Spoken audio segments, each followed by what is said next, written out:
you guys for joining us. And I wanted to thank Bilal Masjid and Brother Bassam for organizing this, and Brother Razif from Cool Islam, and of course, Sheikh Qasim for giving us this time. I've been very fortunate personally that I've been a student of Sheikh Qasim for the past year. We actually brought Sheikh Qasim to Bilal Masjid and to OHSU campus in March. And a lot of the brothers expressed a lot of interest in having him come back, inshallah, which we will have him come back sometime soon.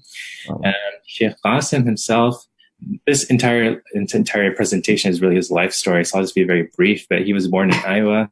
He eventually moved to Washington, and Sheikh Qasim earned a full ride scholarship to play football for the University of Washington. And originally he was planning to go pro as well, and then he had a life-changing incident, which he's going to talk about today. And then he actually ended up not pursuing a professional NFL career, and he moved to Yemen, and he actually attended the Dar al-Mustafa, and he studied there for 7 years. Currently, Sheikh Qasim, he is the resident scholar at Mihrab Foundation in Seattle, and he's also Muslim chaplain at a couple hospitals in Seattle, and he's a regular scholar and khatib in different masajid in the Seattle area and all over the country.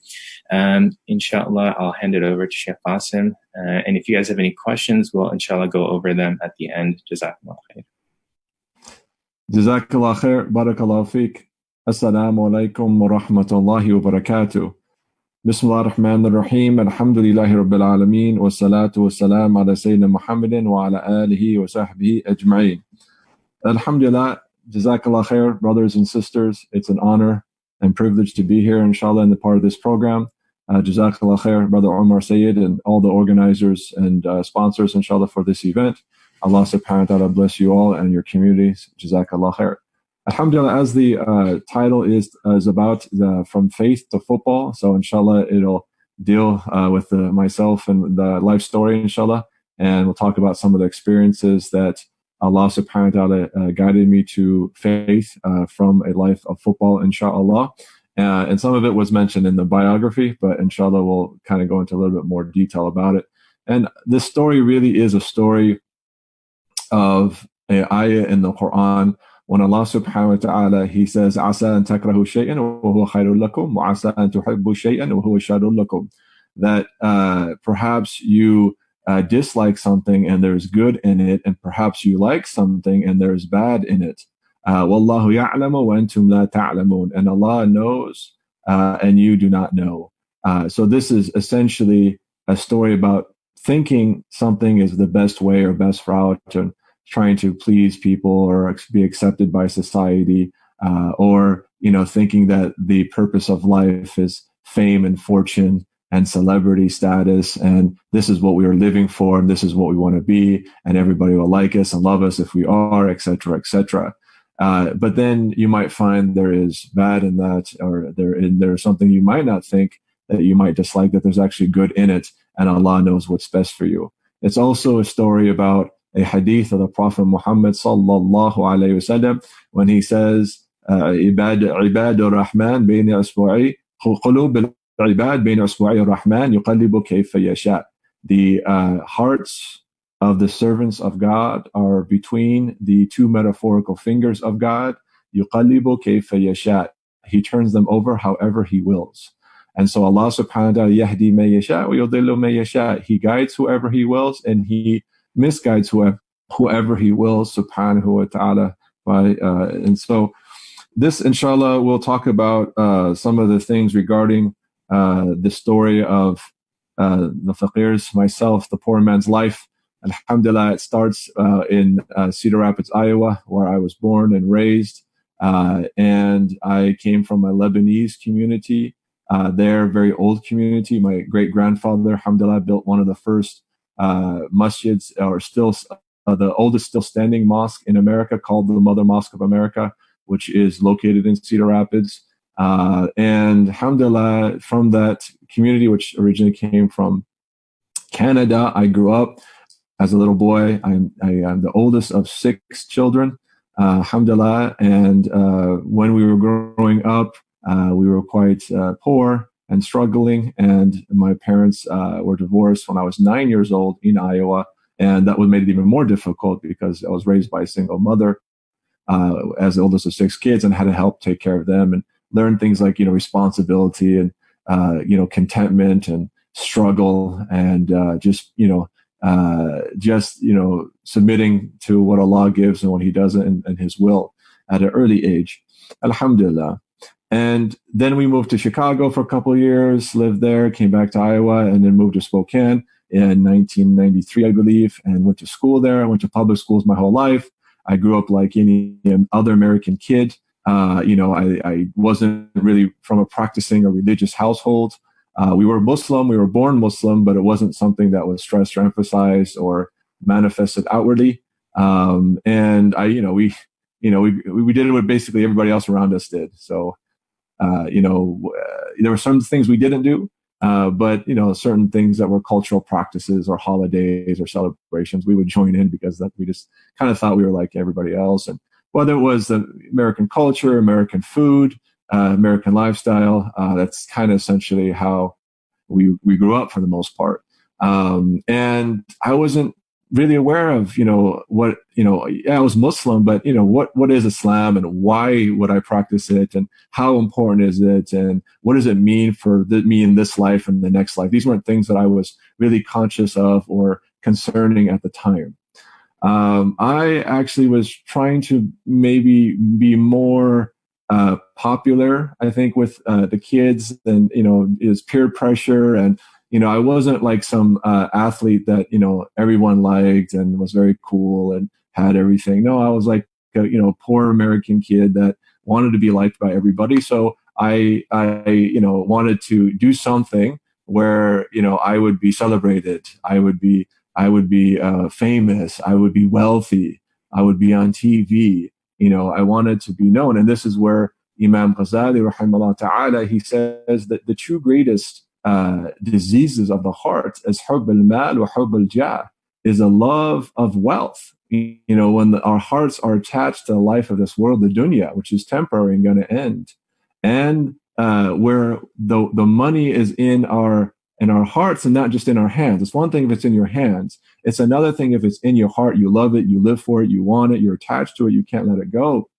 These are just material items of this ephemeral world that we live in. And the second thing he says is hubb al-jah, is love of status. People want to be known. They want to be seen. They want to be heard. They want to be shared and retweeted and reposted and liked. And people want this idea of narcissism, individualism. It's all about me and myself and nothing and no one else. I come first. It's all about my own self-image and portrait. So this is kind of how I thought and grew up. And I was like, well, that would be great then. And how would I do that? Well, maybe through sports. That was my niche. So, as we moved went to Spokane, I went again, public schools, K through 12, and mostly around non-Muslims. Iowa is not known for its diversity, and, very Christian American land. And then I came to Spokane and similar, it's not very diverse. I think there was only two Muslims at the time I was in high school together at the same time. So it was, something where it was something that, we're used to being around and going to school with and living around amongst non-Muslims growing up. In fact, I spent more time with non-Muslims growing up than Muslims. So then go to Spokane and, go to school and then started to get into sports now more. And so, there's football, there was wrestling, there was basketball, and then eventually I go into track. And I was doing like a 3-sport athlete between these 3 sports, mainly and towards my senior year of high school was football, track, and basketball. And, I worked hard. We were, again, very poor, depended on like government support, community support, family support. And, we grew up learning to live with a little. And it was very difficult for us, but we managed. So I said, I want to work really hard to try to go to college. And we didn't have the means to go to college at the time. So I started, work really hard and came to sports and try to really emphasize on football because that was my ticket in. So after my junior year, and playing football, I started to get noticed by some of the scouts from the universities. And so they would come and visit and send letters. And I wanted to go to one close to home. So I looked at actually Oregon. I looked at WSU, astaghfirullah, and I looked at University of Washington. Go Huskies. Little bias there. Huh? So I decided to go to the University of Washington on a full ride football scholarship. And alhamdulillah, I also wanted to help people. So I actually wanted to be a therapist. I wanted to go into psychology. So that's what I did. Alhamdulillah, went there, and, our coaches would tell us that football, they'll say this to us: school is number one and football is number two. Never forget that. I want you all to remember that. All right. So we learned really quickly that you're not a student athlete. You're an athlete student. Athleticism comes first and foremost before being a student. It's like a full-time job, and that is a priority. And if you have extra time to study or to go to tutors or to do your homework, then, do that as well. All right? And that's good. As long as you maintain a GPA above 2.6, then that's all we care about, because then you can't play if you're under 2.6. So it wasn't really something stressed or emphasized, although I was, passionate about learning about, psychology, so I could, be a therapist and help people. But football took over, full-time job, every day, all day, with school on top of it, and homework, and all the finals and everything else that comes with it. So I go there, live in the dorms, and, then eventually move out to a house with some other football players. And that's all it was, and so I came in as a linebacker, and that was with Jim Lambright's team. And then Jim Lambright left, and Coach and Rick Neuheisel came in. And so he wanted to move to a speed defense. So we took the linebackers like myself that, were smaller in size compared to the defensive line. And then he wanted to move them to defensive line. And so a faster defensive line and defense. And so, alhamdulillah, they said, football in a lot of ways is like a meat market. I mean, you're like cattle, and get bigger, get stronger, get faster. Just make sure you're above 2.6. This is a business. It's about money. It's about winning. It's about championships. It's about how do we fund even the other sports and the school itself. A lot of it's through football, actually. So now, don't get me wrong, I like football as a sport. I mean, I used to love football. It was like my religion growing up. It was my daily practice. I trained so hard in the gym, in the weight room, in the practice field, all the time, every day, all day. And I really was passionate about it, and I still like it, but it's a very different view today than it was yesterday. I like it as something that I do, for fun with the youth at camps. Tossing a ball around or having some competition. Yeah, exercise. This is great, right? But not to the degree where it becomes like, your new religion, and it becomes so obsessive that it even overtakes your studies, and so forth. So it's just a different perspective now on it than it was at the time, because that's what I live for, right? If you see some of the statistics, 2% of high school athletes actually make it to the university level, but everybody 98, but the other 98% think they're going to make it to play football in the university level, or most of them do. And then 2% of those athletes in the university actually make it to the NFL. Yet most of the athletes in the university think they're going to have a chance at making it at the NFL. That is if you survive injury and grades and you are good enough, which is very difficult. So in this sense,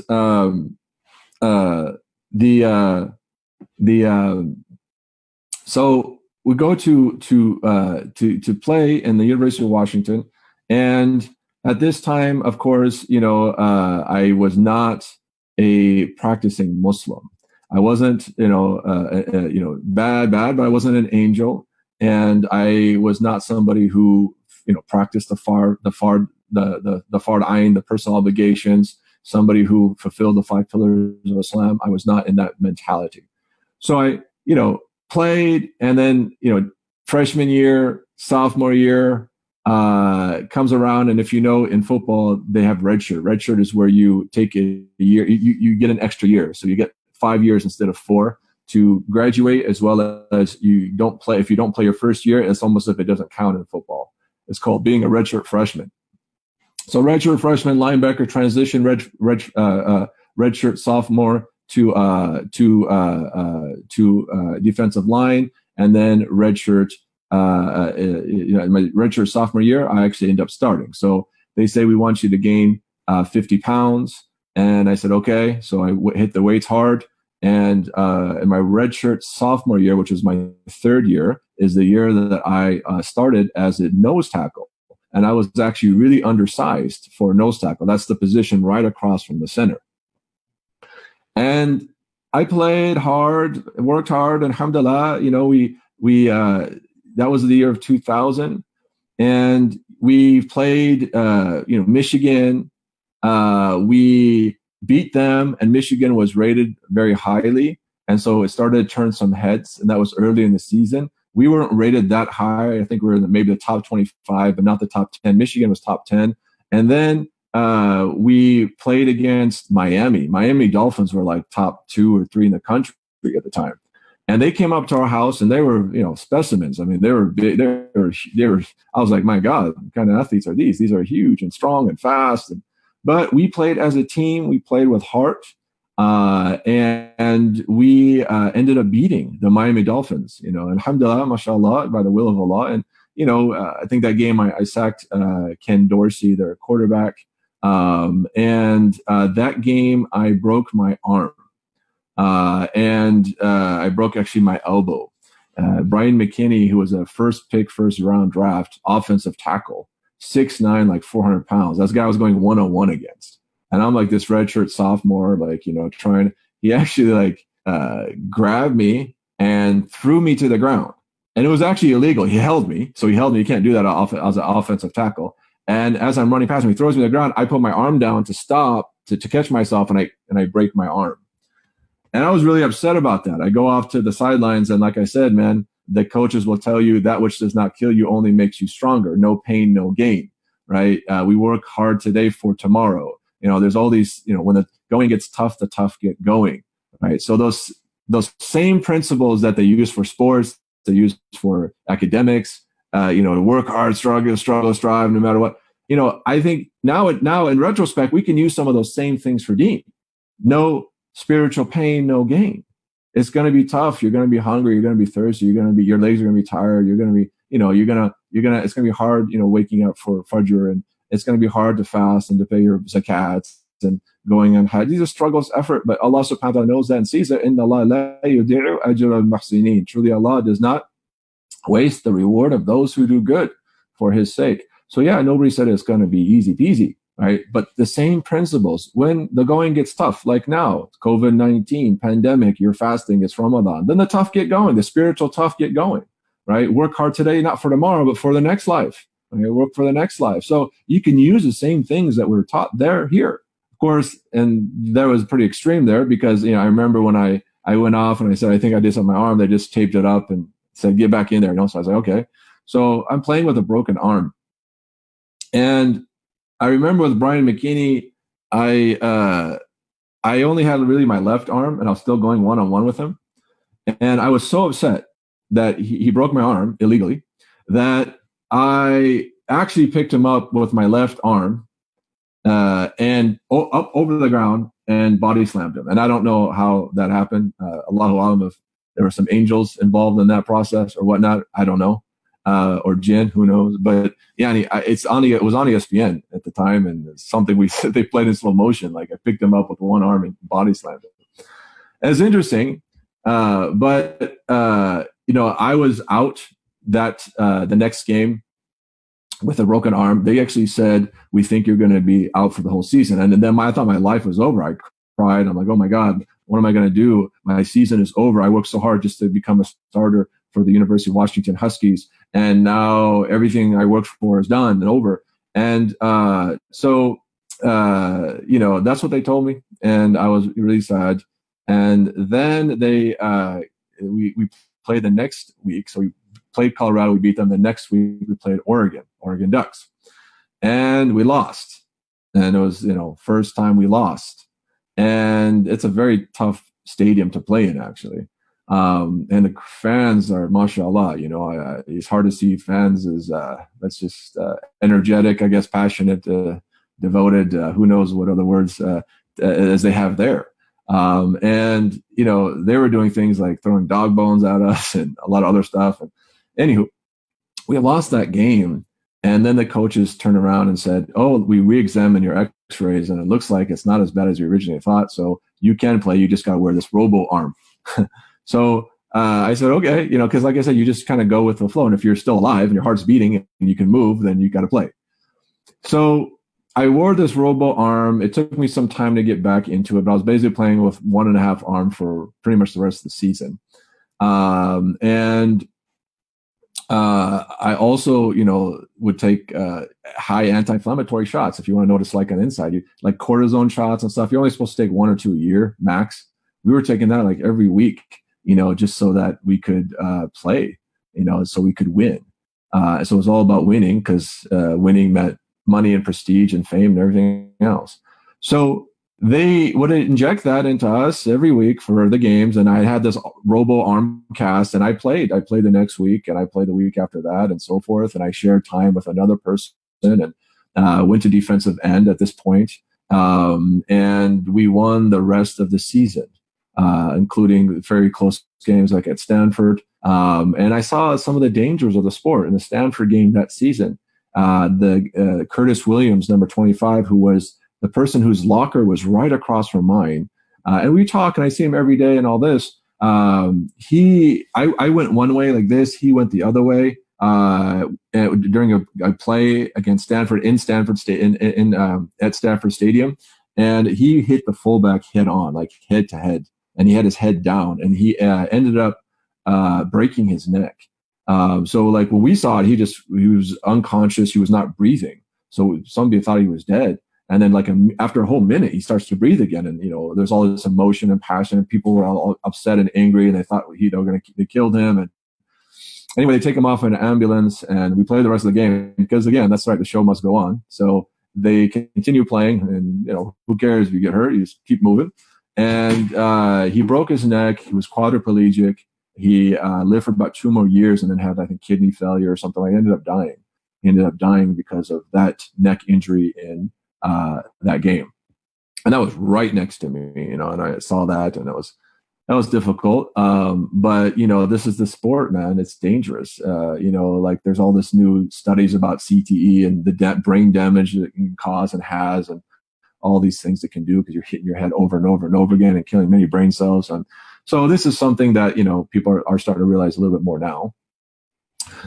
So we continue playing and alhamdulillah won out the rest of the season. I think we're like 11-1. We won the at that time, Pac-10 conference.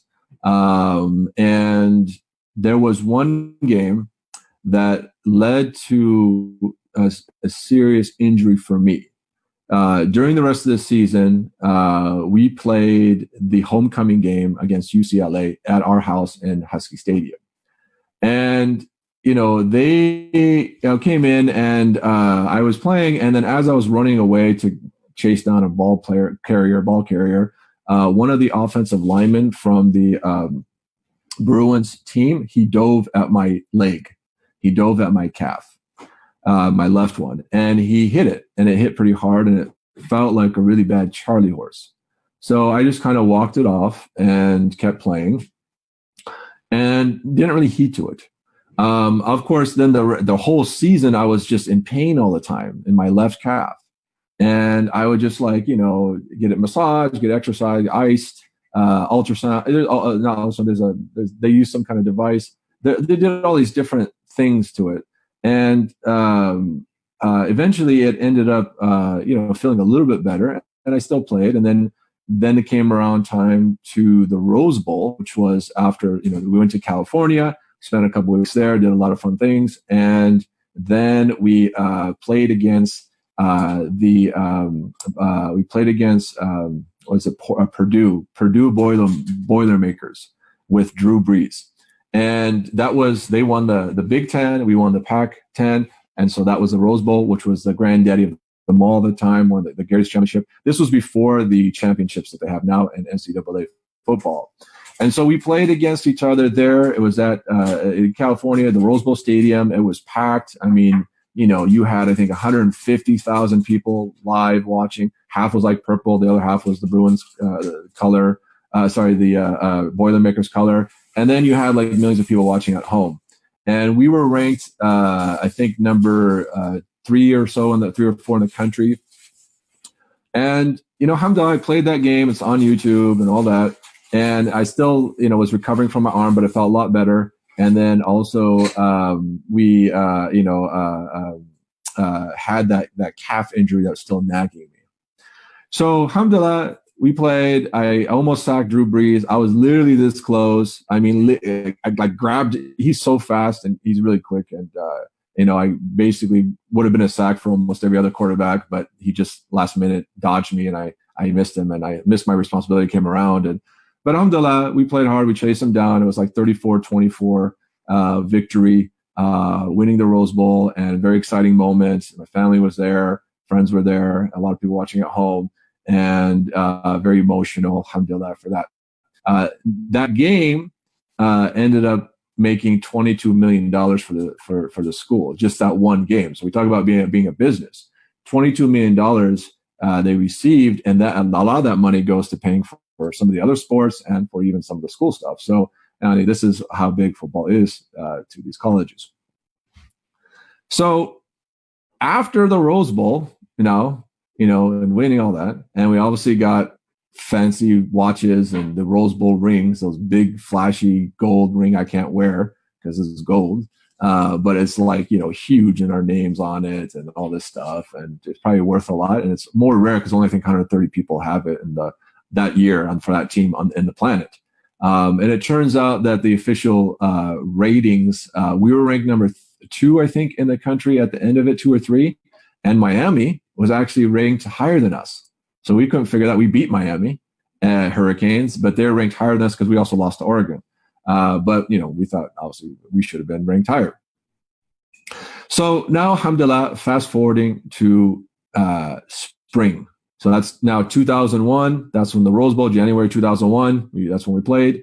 And then fast forwarding. So again, I'm a redshirt sophomore. I have 2 more years left, my junior and senior year. And they're supposed to be promising because I already started and played, and alhamdulillah, I did well. And so now it's like, okay, we're going to start actually, working really hard and try to go to the NFL and possibly even go to the NFL early. That was my mindset. I was only going to even finish college. I was just going to go to NFL after my junior year. So springtime comes around, and coupled with a long car ride from Spokane to Seattle, plus the Charlie horse I had in my left calf that still lingered. My arm was getting much better, alhamdulillah. I come back from Spokane to start spring football with the University of Washington, spring quarter. Everything seems to be fine. Again, breakout year. I was breaking records in the gym for defensive line, like vertical jump, long jump, 40-yard dash, I think like 4.6, 40-yard dash. I was 285 pounds. I weigh less now than I did then. Right now I'm like 240 or so. I was 285 pounds, 6'3", running a 4.6 40, 36-inch vertical, and like long jump, I forgot how much, but they basically broke the records in the gym. I don't know if they're still standing, but that turned some heads for NFL scouts who are now starting to really look at me. Even I remember this is it was weird, these in terms of storytelling. I remember like we played the video game NCAA football 2001. They don't have it anymore, these NCAA games, but they used to have it for PlayStation and Xbox and all that, or maybe that's before Xbox, but they had it for PlayStation. And so we used to play with ourselves. Like we used to play our own characters in the video game. It looks just like us. I mean, it's EA Sports. They're pretty accurate. Like they look like us, the way we wear our gear, all that, but they can't put our names because we were college athletes, and college athletes can't get paid from outside source, at least at that time. And I think that's now changing. So we would play with ourselves, and I'm like ranked like, I don't know, 86 or 87 or something. I'm like, this is not right. So I actually customized my player, made him bigger, stronger, faster, and all this stuff. And then I would play him and try to go again. We'd redo the Rose Bowl, with our virtually through our video game characters that we would play with as ourselves, and I do it with other teammates and stuff like that. It's kind of fun. Anywho, so springtime comes around, and again, breakout year, scouts are looking. And I'm like, okay, let's do this. And I'm most likely I'm supposed to be the starter this year. And I start to have some breathing problems, but I just kind of, neglect it and don't really consider it. And I'm like, okay, whatever. And I just keep going, right? Until literally we would go until we cause our own deaths. And finally, I remember what happened is, at some point your body is going to break down. And I remember that I woke up one morning, right? And I could not breathe. And you don't know when this can happen, and it can happen to you, and it can happen to anyone, and it can happen at any moment, right? Allah subhanahu wa ta'ala, He says in the Quran, He says, أَيْنَمَا تَكُونُوا يُدْرِيكُمُ الْمَوْتُ وَلَوْ كُنْتُمْ فِي بُرُوجٍ مُشَيِّدَةٍ. Anywhere you are, death will find you, and even if you are in a fortified tower, you can think you're protected and that you're safe or you're inevitable. I was 21 years old, the healthiest I ever was in my life. I'm about to go to the NFL, just won a Rose Bowl, and I thought I was invincible. Right? Allah subhanahu wa ta'ala will show us our weakness and fragility one way or another. He can break us. And no matter how strong or powerful we think we are, we have to realize Allah is all powerful and can cause life. Yuhyi may yasha, right? He can bring life to life anyone or anything He wants, and He can bring death to anyone or anything He wants. Subhanahu wa ta'ala. So that for me was a big lesson. So what happened there is, I was breathing. I had difficult breathing. And I remember that I also felt this pain in my chest. And I'm like, what is going on? And I literally woke up and I thought I was dreaming. I thought, this is some kind of nightmare. It's painful for me to breathe, and I'm having shortness of breath. So most people know that shortness of breath feeling, where it hurts you in your lungs when you breathe. So times that by like 10, and for every breath you take. Okay. And for me at that time, it was 3 months afterwards. 3 months, every breath I took was painful. Talk about the gratitude of breathing, right? Talk about that. I mean, we think about sometimes, look at all the blessings Allah has given us. And Allah says in the Quran, He says, وَإِذْ أَذَنَ رَبُّكُمْ لَإِن شَكَرْتُمْ لَأَزِيدَنَّكُمْ وَلَإِن كَفَرْتُمْ إِنَّ عَذَابِي لَشَدِيدٌ. That if you are grateful, I shall increase you. And if you're ungrateful, know that my punishment is severe. So we take for granted the blessing of just breathing and the oxygen, the Allah's oxygen that you are literally inhaling every single moment, every single day, right? You're breathing. Well, you notice the blessing when you can no longer breathe, right? فَاقِدُ الشَّيْء as the scholars, they say, لَا يَعْرِفْ قَدْرَ النِّعْمَةِ إِلَّا فَاقِدُهَا. Nobody knows the measure of a blessing except the one who loses that blessing. You don't know the blessing of your sight or your vision until you lose it, or your hearing until it's gone, or your arm until it's gone, or your breathing until it's gone. And so, I never thought about that like that. That, oh my God, I'm breathing Allah's air. I'm grateful for just that blessing, because when every breath hurts for I'm talking about every breath for 3 months. I mean, like, I couldn't sleep. I couldn't eat. I couldn't breathe. Then you realize how grateful and blessed you are to actually breathe normally without pain and without even trying. It just naturally happens. SubhanAllah. So for me, I woke up at that time and I was slowly suffocating. And it was like somebody was taking an ice pick to my lungs or something every time I breathed. And I'm like, what is going on? This is a dream. So I actually get up and I try to make my way to the bathroom. And I couldn't, I couldn't yell. I couldn't call for help. I could barely move. And as I'm trying to get just to the bathroom, there's a drain, wash my face and just try to wake up from this nightmare, my breathing starts to become more and more shallow. So what was becomes, and I'm like, oh my gosh, I'm going to die. It's over. I'm suffocating to death. And At that moment, I remember I made it to the bathroom. I'm looking at myself in the mirror and I'm saying, that's it, Qasim, you're done. It's over.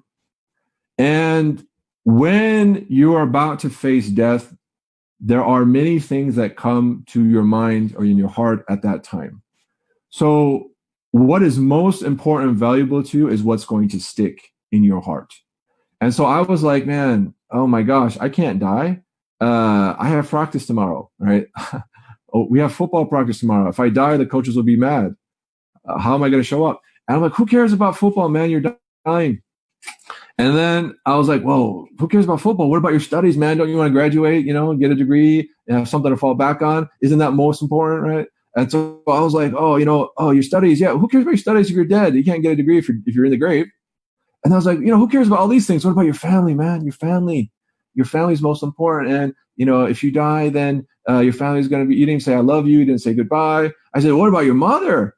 Yeah, you didn't even say goodbye or I love you to your mother. If you don't, she'll resurrect me and kill me again because I didn't say goodbye and I love you before I died.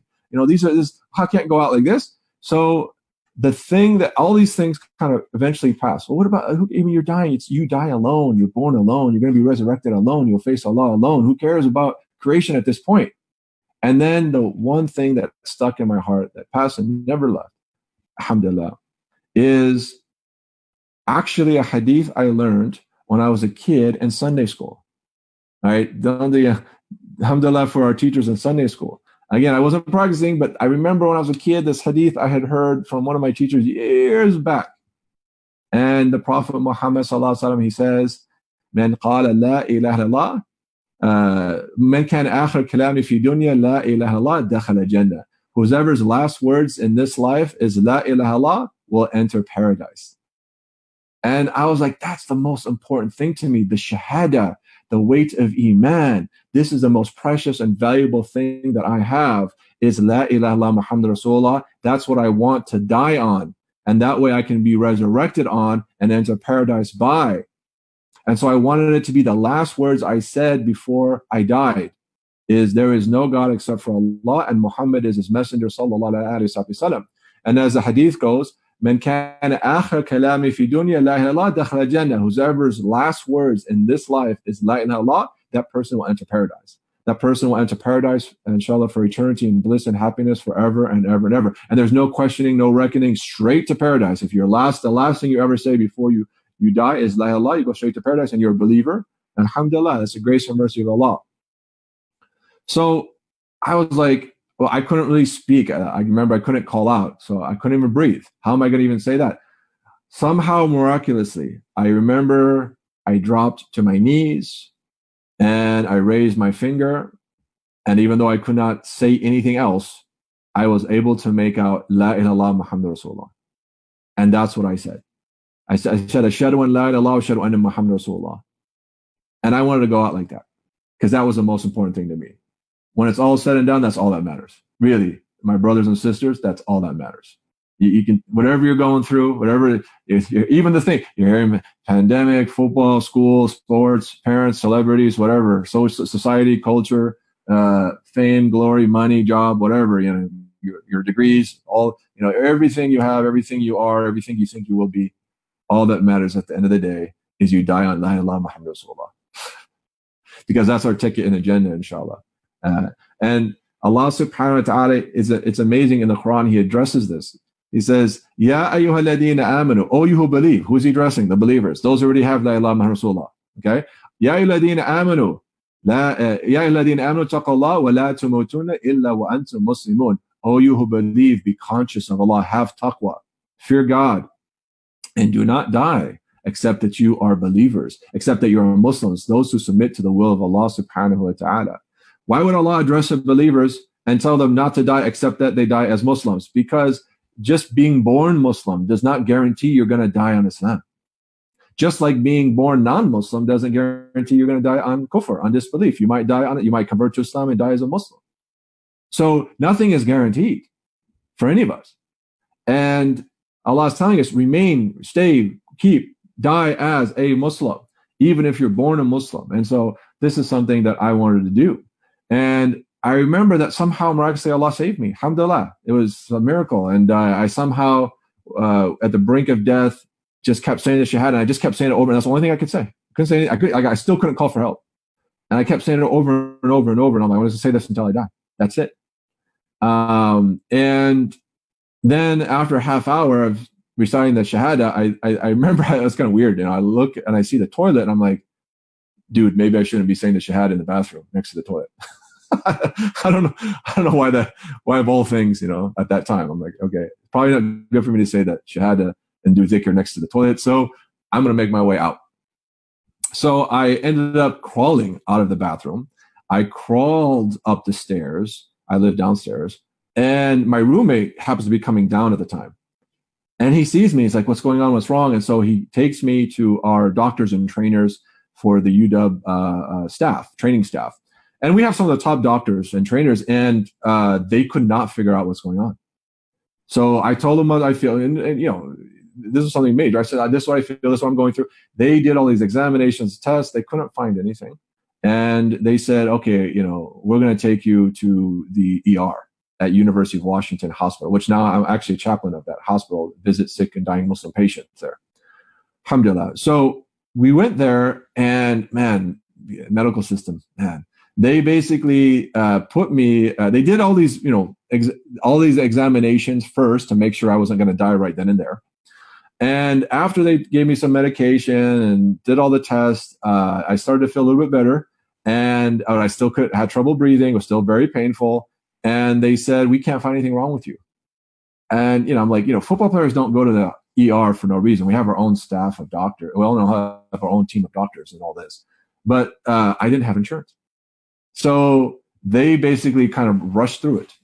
And they said, well, and I did have insurance under the NCAA. We're covered as college athletes, but I didn't have proof that I was insured. So they just made sure I wasn't going to die. And then they basically put me in a hallway for 8 hours. I was in a hallway between two ER rooms. And I was just seeing the most horrific things. I mean, somebody spilled boiling water on their face, and somebody was getting something sewed back onto their hand and screaming and yelling. I'm like, oh my God. It's it was serious. For me, I wasn't used to that. And so I'm just there struggling, breathing. And I'm like, I'm just in this hallway for a long time. And I'm like, okay, what do we do from here? And so I called, actually, I had access to a phone. I think it was actually connected to the wall. I called our team doctor or something like that. And he comes in. And he's like, what are you guys doing? We sent him to you to take care of him. You put him in the hallway, this, that, the other thing. You got to figure out what's wrong. We can't find anything wrong with him. He said, well, we have to do the CAT scan, and we got to do X-rays, and we got to do. He's like, he doesn't have insurance. He's insured under the NCAA.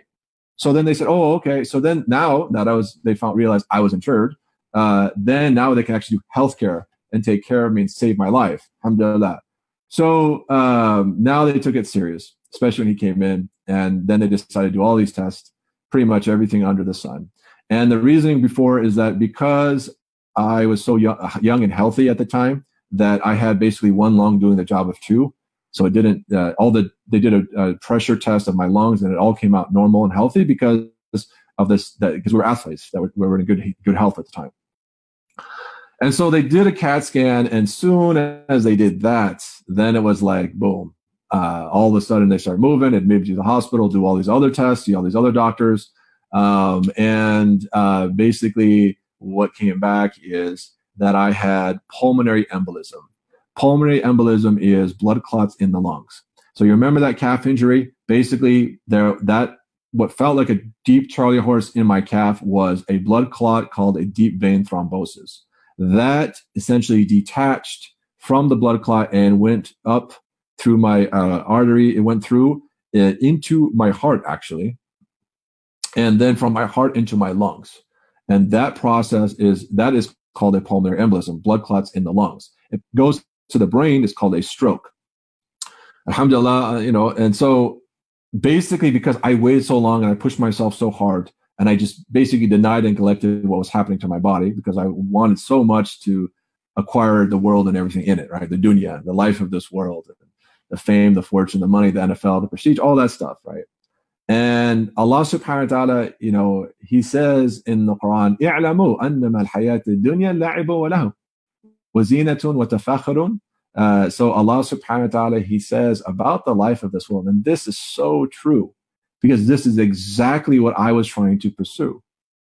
Allah says, know that the life of this world, the dunya itself, which is defined as that which detracts you or distracts you or detracts you from the rights of Allah and the rights of Allah's creation. He says, يَعْلَمُوا, know that the life of this world is la'ib, it's play, it's game, it's sport, right? And if you really think about it, the life of this world, or sports in general, what is it really? You're wearing armor and you're bashing. It's basically modern gladiators. You're wearing armor and you're bashing another human being, and you're trying with your head, and you're trying to take them down. Okay, so you can do what? You can cross a line. So you have a ball, and you try to move forward with the ball and cross a line, so you can win a game wearing armor and bashing other human beings. Interesting. I mean, if you really break it down, like, okay, you take a ball and you throw it into a hoop. That's the game. Or you kick a ball between two posts. So people live and die for this kind of stuff, man. And people go crazy about this stuff. And how much money do they spend and make on this stuff? Really taking a ball and kicking it between two posts. That's what it's all about, right? And I'm not belittling sports. I mean, sports are fun. I like sports. I play sports. And I still play sports. And I still like sports. And I still follow up once in a while with highlights of what the Huskies are doing or some football stuff. But it's not near the degree of religiosity that I had when I was playing, as if that was all I was created for, as if that is my purpose in life. As Allah subhanahu wa ta'ala says, our purpose in life and why He created us, وَمَا خَلَقْتُ الْجِنَّ وَالْإِنسَ إِلَّا لِيَعْبُدُونَ, I did not create jinn kind or humankind except to worship me. Right? Ibn Abbas radiallahu anhu, he says, except to know me. It is to know Allah, worship Allah, please Allah, obey Allah. That's the purpose of our life. We are living in this life and through this life, not for this life, but for the next life. We traverse this path in this temporal life to get to the eternal next life, which never ends and is in bliss and happiness forever. That's what it's all about. That's why we're here. Of course, that's not what I thought at the time. And if we look at that rest of that verse, Allah says, in the Quran, He says, know that the life of this world is play and lahu. It is distraction, wazina, and adornments, wa tafakhurun, and it is mutually boasting. It's pride and boasting and bragging about who you are and what you did. Don't you know who I am? Don't you know my statistics? Don't you know that I am worth this much, or I have that degree, or I have this many titles in behind my name? Don't you know who I am? Right? وَتَفَاخُرٌ بَيْنَكُمْ, between you, وَتَكَاثُرٌ, and trying to collect an abundance of wealth and children. So you brag and boast and take pride in and also amass your wealth and also your children. So this is what Allah subhanahu wa ta'ala is telling us in the Quran about the reality of the life of this world. That it is played, وَمَا الْحَيَاةُ الدُّنْيَا إِلَّا مَتَاعُ الْغُرُورِ, and the life of this world is nothing but things of delusion. It's delusion, it's distraction, and it's play, and it's adornment, and it's things that can take us away from Allah. And if we use it for good, then we can get reward for it in the next life. And if you have a righteous intention, it can be a positive thing that we use it for good, as long as we don't neglect the rights of Allah or the rights of Allah's creation. So this is what it's about, amassing, collecting money, wealth, children, and adornments, and what defends pride, and all this stuff is basically how I was living my life at the time. So then when we realize it's blood clots and all this stuff, then I remember that they came and they said, looks like there was a big issue at the time because the media was involved. So I had like 12 doctors and all this media attention and all this stuff. But they basically said, you got to let the clots dissolve. And they gave me blood thinners, and they said they did all these other tests, all these specialists, and they basically were like, we don't think you should play football ever again, and that you should be on blood thinners for the rest of your life. And I was like, I don't think so. I'm going to come back. right? Because I said this was my life, my purpose. So I did what they said, at least for a year. They said you have to be a blood thinner for a year and you cannot play football. While being on blood thinners, that's dangerous because your blood's thin. If you get hit or you get a contusion or something like that, it could be deadly. So I said, okay. So I took a year off and I still had 2 years of eligibility. And I still, came back a little bit, started working in the gym, started doing a little bit of training, a little. And I was like, I'm coming back. And then I remember after a year when the time came, I was about to come back. And again, in this year, I realized that I was weak and fragile and that I could die at any moment. And that I started to reflect upon things like, why am I here? Where did I come from? And where am I going? And of course, Allah answered this, Inna lillahi wa inni ilayhi raji'un. Truly, we belong to Allah, and to Allah we shall return. And so I was like, okay, well, I started to think about what's the purpose of all this? And is football just a game, or what is this really about?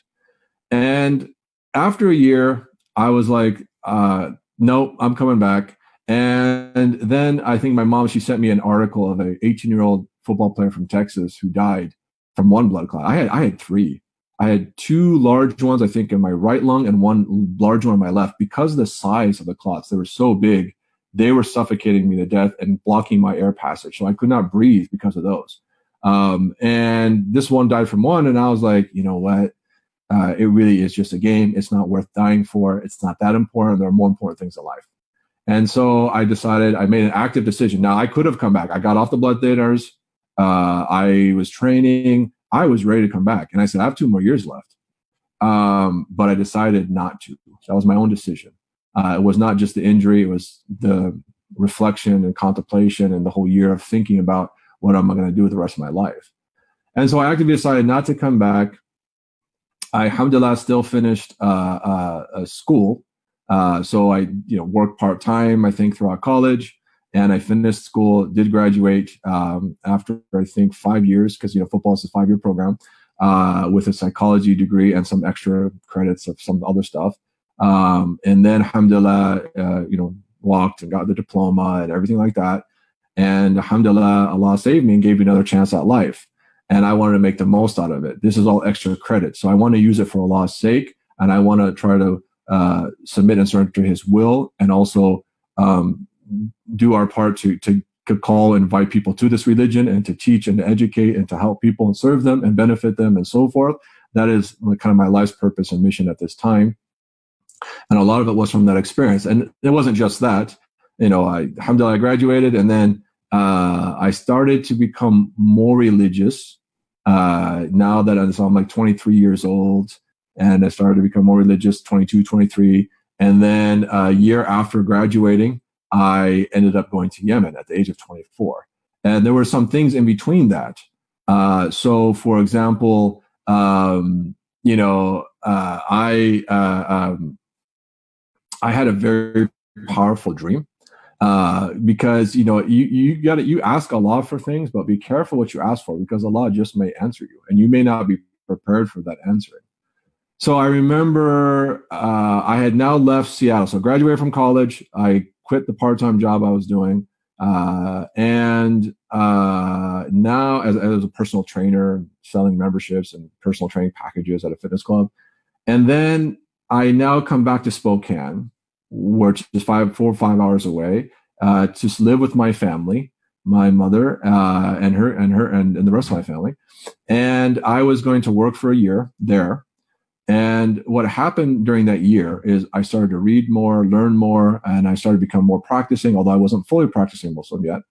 And then I remember I sat in a room by myself and I addressed Allah directly, right? So this is something, there's forms of tawbah, forms of repentance, forms of change, forms of dua.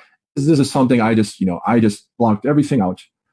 And I remember I was in a room and I said, Ya Allah, oh God, I said, I give you everything of myself. I give you everything. Everything's for you and your sake. My life, my soul, my wealth, my health, my family, everything I've given for you for your sake. I said, just show me a sign that you exist. All right, like ليطمئن قلبي, right? So that my heart can be tranquil and peaceful. Not that I denied Allah's existence. I just wanted reassurance that Allah was there for me and that He heard me. And Allah is there and Allah does hear. And I can guarantee you that from just personal experience. And so I said that, and subhanAllah, I saw a very, very powerful dream. I'm not even sure if it was a dream or if I was just laying down or whatnot and was awake. But I saw something very powerful that night that changed my life forever. And then after that, I was just committed to the path, committed to Islam, committed to the deed, to knowledge, to service, to whatever. So after that dream, I was like kind of frantic, hysterical, and heart beating out of the chest, sweating. And it took me about a month to actually come back to normality. And then I just became like anything I could grab. We didn't have YouTube and social media and like we have now. Any VHS video, any book, anything I could get my hands on, I would read and learn. And I was self-taught, so I was making a lot of mistakes, but I would just whatever I could find about Islam is what I would just consume. And in the Quran, I just spent every day just reading through the Quran, reading through the tafsir of Quran in English. And I'm like, subhanAllah, like everything I ever wanted to know is in this book. All right, that's the miracle of the Quran, that your story is in it, everyone's story is in it. It always addresses you with something new. There's always secrets and meanings and understandings and depths to it that, it's the most read book. And every time you read it, you have a stronger connection and attachment to it. It's always something new to you every time. So I was like, this book has everything I've ever wanted to know and learn and understand in this book. So I just read it, the whole thing. And I tried to teach myself tajweed. Again, a lot of mistakes. Don't recommend this. Or you find a teacher who can teach you and connect you to a chain of transmission back to the Prophet Muhammad sallallahu alaihi wasallam called Sanad, and help also work on, correcting mistakes and stuff like that. I was trying to figure it out. I was doing tajweed with just a recording of Abdul Basit, Sheikh Abdul Basit. So I was doing the whole long, high level. I didn't even know what I was doing, right? Kind of tajweed. I thought that's how you recite. So after a year, alhamdulillah, of that, and then now reading and learning everything, I decided I want to study abroad. And I want to learn Arabic. And I want to study with teachers. And I want to go to a school. And I want to learn Islamic sciences. And so I applied to 20 places. And I think the first place that responded for Arabic was Mahad Badr. It's an institute that used to be in Tarim, Yemen, southern part of Yemen. So they responded, and I still considered other places, but I was like, let's go. And I ended up going, I was going to go with one brother who couldn't go, and then I ended up going with my own brother. And we went together to learn Arabic for the 40-day intensive. First, the 40-day intensive they have every summer, and then the Arabic program after that. So we went for that, and I just fell in love eventually fell in love with the people, the place, the knowledge, the books, the character, and I stayed year after year. And every year was supposed to be my last. I was only going there for 1 year. I stayed one more year.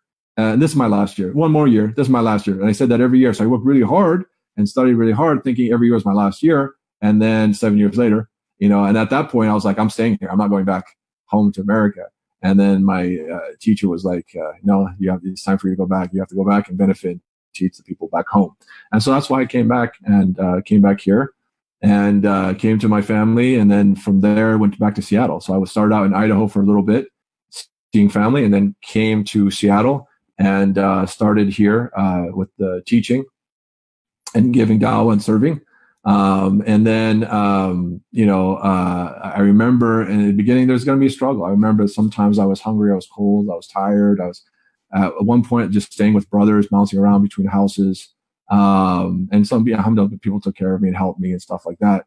But it was not easy. And I just remember, and this is what's really important is, when it comes down to purpose and what you do, it doesn't mean that, we do this for the sake of Allah, even if we don't get paid for it or recognized for it or whatnot. So I remember at this time when I was still trying to figure out where to live and stuff like that, and figure out even income and job and all. I was coming from Yemen, man, for 7 years. And I only had come back once ever to the country. So I had only been out of Yemen for 6 months in 7 years. So one, it was a huge culture shock. I'm like, what is this place? What planet are we on? And I forgot I was born and raised here. The next thing was, I was like, okay, why am I here? Why did I come back? Oh yes, I came back to serve and benefit and teach. So I just started with one kid on the top of Masjid floor in Bellevue. Just one kid teaching there. That's it. No income, no job, just started teaching. That's why I signed up for it. That's why I went to study in the first place. That's why I'm here. So I started, then one kid, then two, then three, then four, then adults started coming. Before you know, we had 20, 30 plus, and people were learning. Was teaching like just basic Islamic sciences, fiqh and jurisprudence and stuff like that. And then, then I started, and people started, there became more support and investment and so forth. And I joined the Mihrab Foundation and became, was a, quote unquote resident scholar for them. And then that helped. It was my kind of a part-time, then full-time. And then 2 years later, so now it's like 2000, I came back in 2011, and then 2013, I ended up becoming the executive director and running the Mihrab Foundation. And then I go to grad school also in 2013. So resident scholar for 2 years, from 2011 to 2013. And then 2013 to 2016, I start running the organization as executive director and going to grad school. So I go back to Seattle, I go to Seattle University, and I take a 3-year course part-time in Masters of Arts in Transformational Leadership. And so, alhamdulillah, it was a good experience, learned a lot there as well. And I was in the School of Theology and Ministry. So it was a Catholic school in the Catholics department. And I was like, at one point, the only Muslim in that department.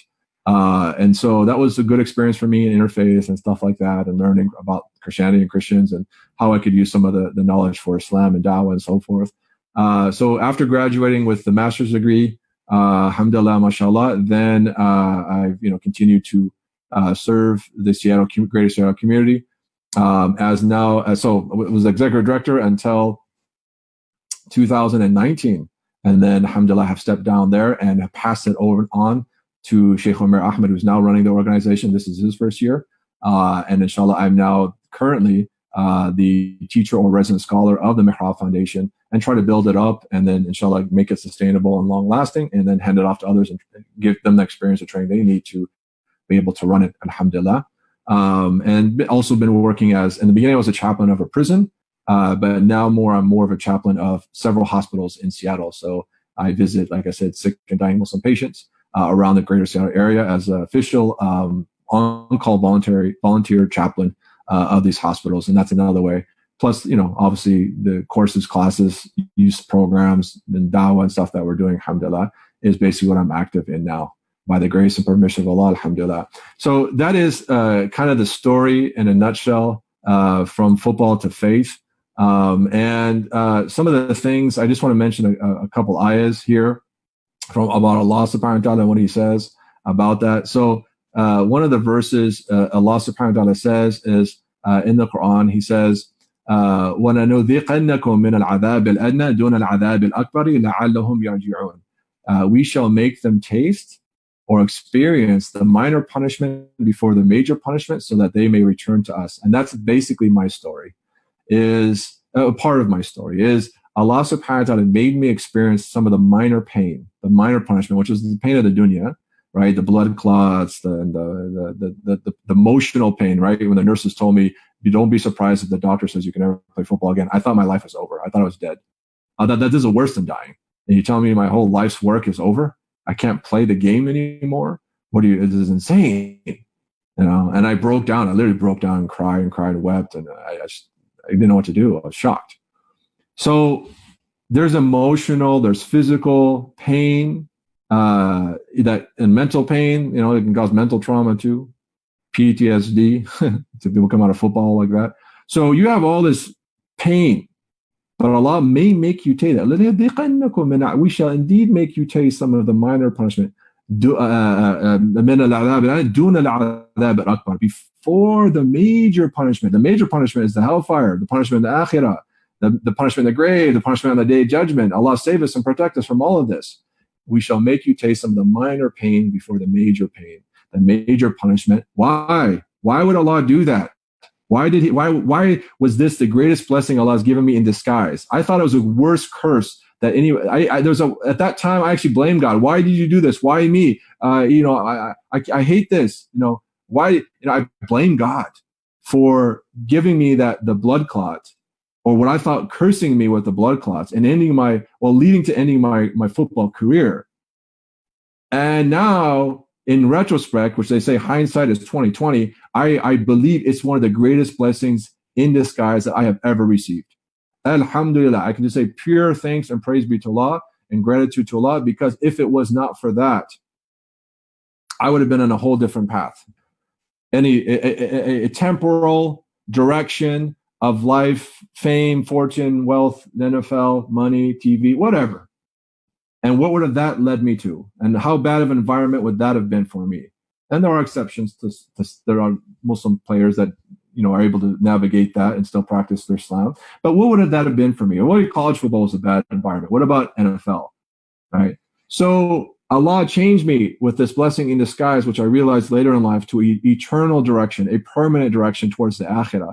Inshallah, trying to enter his gardens of bliss and happiness for eternity in Jannah. This is what is everything, right? Our goal, our end game is to please Allah and to get to the manifestation of his pleasure, which is Jannah itself. And so I thank Allah for that he did make me taste the minor punishment before the major punishment, لَعَلَّهُمْ يَرْجِعُونَ. So that they return back to us. And that's the whole purpose. That is the whole purpose of why Allah subhanahu wa ta'ala does that. As he says in the Quran, he says, لَعَلَّهُمْ يَرْجِعُونَ, so that they may return back to us. It's a form of tawbah and repentance and turning back to our Creator and to his way and to his religion, subhanahu wa ta'ala.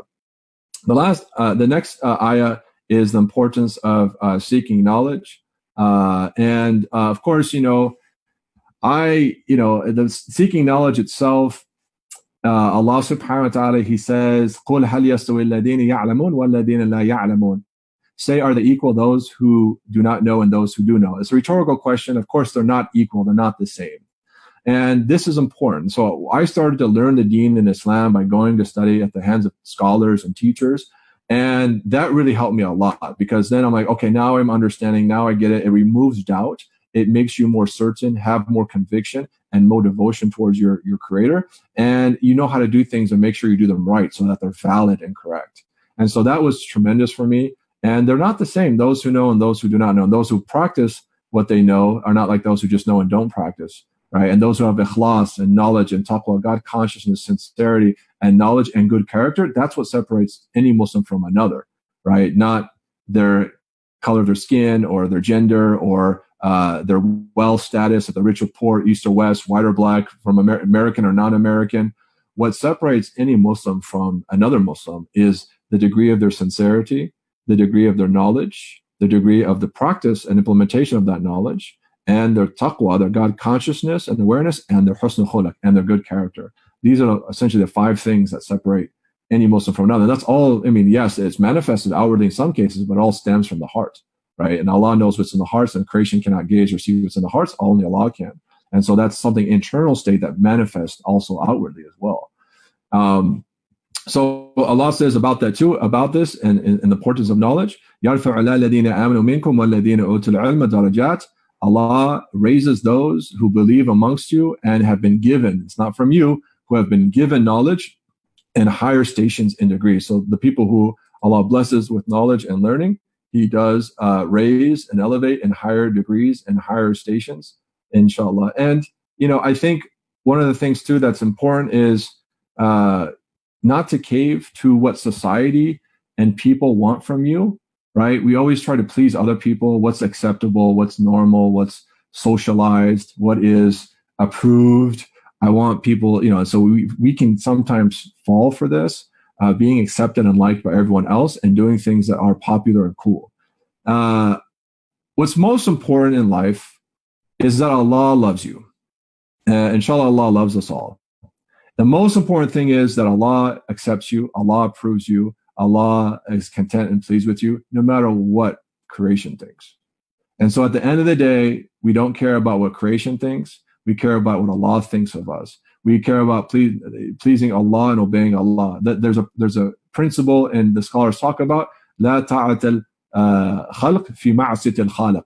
There is no obedience of creation in disobedience of the Creator. So we don't obey creation in any way. We're not slaves of creation. Okay. In the disobedience of our Creator. We are the slaves of the Creator and we obey Him, and even if that means disobeying creation. So something might be cool, popular, in a fad, a trend. I'm telling you, as from the experience of living just life now, whatever is in today is going to be out tomorrow. whatever was out yesterday is in today. I mean, it's just always passing. You always see things. Focus on principles. Focus on your values. Focus on your beliefs. If you're going to submit to anything, submit to Allah subhanahu wa ta'ala. If you're going to follow anything, follow the messenger of Allah sallallahu alayhi wa sallam. If you're going to practice anything, practice the religion of Islam. This will actually benefit you. It's in your best interest, and this will benefit you eternally in the next life. Right? So this is what I would say the Prophet Muhammad sallallahu says, "Man tashabbaha biqawmin fahuwa minhum." Whoever imitates the people is from them, then you'll be like them, you'll be from them, you might even be resurrected with them. We want to be resurrected with the believers, with the Prophet Muhammad sallallahu the Sahaba. We want to enter Jannah with them, and the family of the Prophet Muhammad sallallahu the awliya, the friends of Allah, the righteous, the pious, the scholars. We want to be with them all in Jannah. That's our goal. So then, if we want to be with them, al-mar'u ma'a man ahab, as the Prophet Muhammad says, a person is with the one who he or she loves. So if you love them, you attach them, you follow them, then you are with them. Inshallah, you'll be with them in paradise. So inshallah, Allah will give us the tawfiq to be with them and follow them and be like them, and not just follow don't just jump on the bandwagon. Look at where the bandwagon is going. If the bandwagon is going in a good, positive, halal, Islamic direction, then that's maybe it's leading to Jannah. Then that's a bandwagon you're going to want to be on. But if the bandwagon is leading towards a bad or evil, immoral, wrong, misguided, deviant path that might ultimately lead to hellfire, don't jump on that bandwagon, no matter how many people are. So as Muslims, as believers, we don't cave, we don't cower, we don't fold because of pressure of society or culture or civilization. We remain strong and firm and steadfast in our religion, in our beliefs, in our values, in our Quran, in our Sunnah, in our Sharia. And we don't sway just because that's the way the wind blows. I mean, think about it this way. If your principles change with the changing of time, every time time changes and people change and civilizations change, your principles and values change, then every time that changes, so will your principles and values. Thus, they're not really principles, because a principle is something you adhere to, you believe in, right? Malcolm X, rahimahullah ta'ala, he said, if you don't stand for something, you'll fall for anything. So if every time I change for people or place or society or what people like or want, then I am always changing my principles, and it never really is a principle. I'm just wishy-washy. I'm just going with the flow, right? And as they say, dead fish go with the flow. The strong fish, the salmon, goes against the flow to reach its goal of even up waterfalls to get to the place where it was originally born. So I mean, be a strong fish, spiritually be strong, and don't care what people think about you, or if they approve or like you. Only care what Allah thinks and His messengers thinks and what Islam says and teaches. That's what we should be concerned with as believers, as Muslims. وَلَن تَرْضَ عَنْكَ الْيَهُودَ وَلَا النَّصَارَى حَتَّى تَتَّبِعَ مِلَّتَهُم.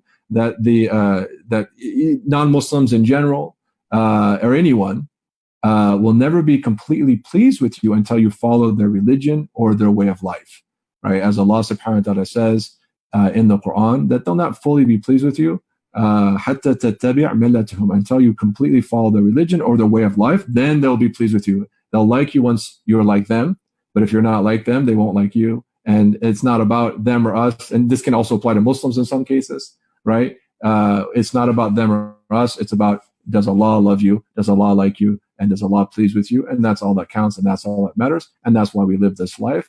And all these things that Allah shows us throughout life is to bring us to that one conclusion. And from my experience, this is what I'm telling you in my life story from football to faith, is that all of that being said, and there's a lot of things in between we did not talk about or cover, it all reaches to one conclusion: is, do you love Allah, and does Allah love you? Does Allah accept you? Does Allah approve you? Are you doing this for Allah? Are you doing this for other than Allah? And are you going to enter into Allah's garden? Right? That's what it all comes down to, and that's what it all means, is at the end of the whole thing is, who are you doing this for? If not you, who? If not now, when? If it's not you doing it, when are you going to do it? If you're not doing it now, if it's not you, then who? If it's not now, then when are you going to do this? And it is us, and it is now, and it is inshallah for the sake of Allah subhanahu wa ta'ala. So Allah give us tawfiq inshallah, and bless us inshallah, and make us strong on our deen and our faith, and give us blessings in this life and the next life inshallah, and give us the tawfiq to live and die and be resurrected on La ilaha illallah Muhammad Rasulullah sallallahu alayhi wa sallam. Walhamdulillahi rabbil alameen. Jazakallah khair, barakallahu feek. I'm sorry if I went a little bit over. I just wanted to cover everything in the whole story. Inshallah, if anybody has any questions or anything, we can still answer them if anybody has anything. Jazakallah khair for your talk, Sheikh Qasim, sharing your story with us. One of the questions that Brother Ali is asking, he says, our ummah is in a crisis where significant amounts of youth are leaving or not practicing deen. This will have significant effects on attendance of masjids over the next 20 years. What steps can we take to reverse this trend? Yeah, Jazakallah khair. Barakallah feekum, brother, for the question. Alhamdulillah, this is a reality in our communities. We do have, well, you have both. You have a lot of people becoming Muslim, alhamdulillah, and Allah guides who He wills. It's all from Allah. And you have a lot of people that are actually leaving Islam. And I've witnessed this. I've seen this. I've talked to youth. I've literally sat down many sessions with youth that are either A, leaving Islam, have left Islam, or about to leave Islam. It's very challenging and difficult to deal with. It's also very hard to see. And it's something that is becoming more and more common. So this is something we have to wake up to. I've been saying this actually for years now, and I've been addressing this in khutbahs and masajid and talks and lectures. And I've also been telling the elders as well that, hey, when we're all gone, 20, 30, 40, 50 years from now, who's going to take over this masjid? Who's going to be in this community? Is anybody going to show up even? So this has got to be a concern for us. We have to be thinking 50 years ahead or more. What is the sustainability like in our community? The masjid, the community organizations, the institutions, and you have to support organizations and institutions and scholars and teachers and da'is as well, not just a building and structure. Yes, it is very important to build a masjid. And that is the original thing. Yes, build a masjid, establish the 5 daily prayers, Jummah and Jama'ah. Yes. Very important. Must do. First thing. But it's extremely important to make sure that you have a qualified, skilled, relevant imams, scholars, activists, inviters to Allah subhanahu wa ta'ala as well as part of that community or within that masjid that are bringing people to it and can also go out and relate to the youth and also do fun things too that are halal, right? We have a saying, just keep it halal. Yeah, you can have fun, you can do some things that are entertaining, but just keep it halal. Just make sure it's balanced, not all the time, every time, but also, and then there's some benefit in it, and make it halal, right? So, we have to have these things, otherwise our masajid will be empty, unfortunately. It will be like, nowadays, we buy churches, we buy these big fancy churches that are zone permitted to make a mosque. Why do you think we buy those churches? Because they have no more congregants to keep the church alive. There's no more memberships. All the elders have died. The youth have not taken over. They don't want to take over. And so a lot of people are leaving the faith or leaving the church. And so Muslims will buy that. Well, what do you think is going to happen to us? If we don't wake up, the same thing is going to happen to us. And just to build a building, which is important and good, without having people there that can bring people to the building, is like building a nice fancy hospital without doctors and nurses. So who's going to treat the sick? The masjid is supposed to be a spiritual place of healing. It's like a hospital. And it's not a country club for the pious or the awliya or something like that. It is supposed to be a spiritual healing place for the sick. And we're all sick spiritually. And we need to go. And we need to, whether it's a masjid or some kind of a third room, they call it, like some kind of organizational place or musalla or whatever it is, we need these places.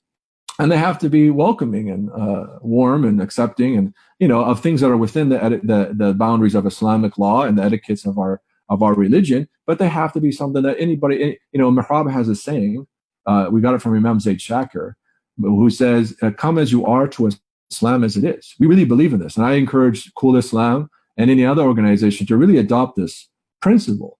Come as you are to Islam as it is. However you are, whoever you may be. We're not going to try to force change you. Okay? Come as you are, whoever you may be, to Islam as it is. We're not going to change Islam either. Okay? It is what it is.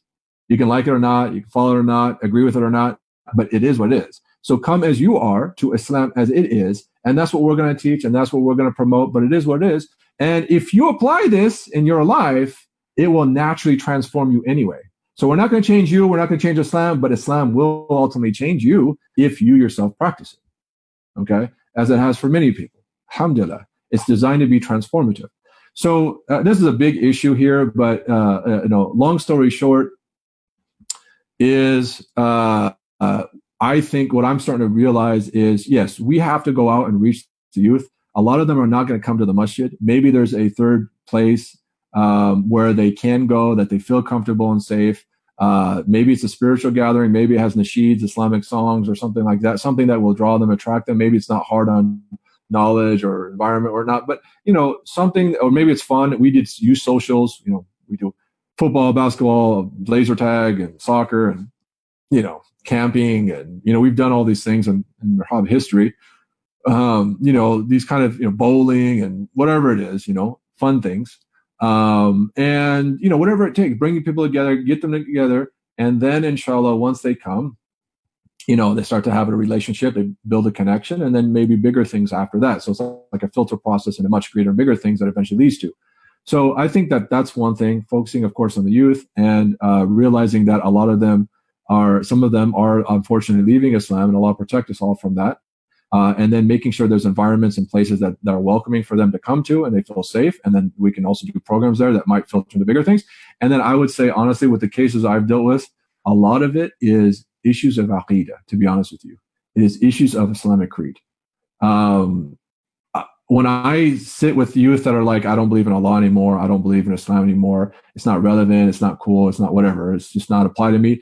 I found a lot of it, honestly, is I want to absolve myself of responsibility and accountability. I want to live a free life and do what I want. They think somehow freedom and liberation lies outside of Islam. Actually, quite the opposite.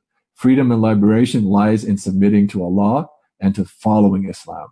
All right. So if you submit and surrender to Allah's will and follow Islam, that's where you find true liberation and freedom. How do I know? Because I thought I was free and liberal and secular when I was playing football and in university. I thought I was. Oh yeah, if you were to ask me, oh yeah, I'm not really practicing Islam. I'm just Muslim by name. I don't really follow the religion. I'm free. I'm liberal. I'm secular. I can do what I want. I'm doing the right thing. No, that was all, man. That was all what they call it, bakwas. Bakwas, and that's Urdu for, I think, nonsense, right? So that's all bakwas, man. None of that stuff is true. And I found true liberation, freedom, and peace, tranquility, fulfillment, wholeness only in Islam. Only in Islam. Okay? I did a lot of things, man. There's a lot of things, a lot of stories in between the stories, but I experienced a lot of things, probably more than most people have. Alhamdulillah, mashallah, just a whole life thing. Okay? Okay, what you talk about? Just what everything's from Allah, nothing's from us. But okay, equivalent to a PhD in Arabic and Islamic sciences, 7 years of intense study abroad. Okay, I came here and it's like compared to like what they teach at universities, that was like basic stuff we learned there.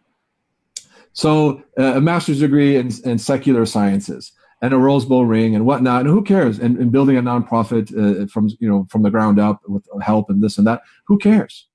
Who cares?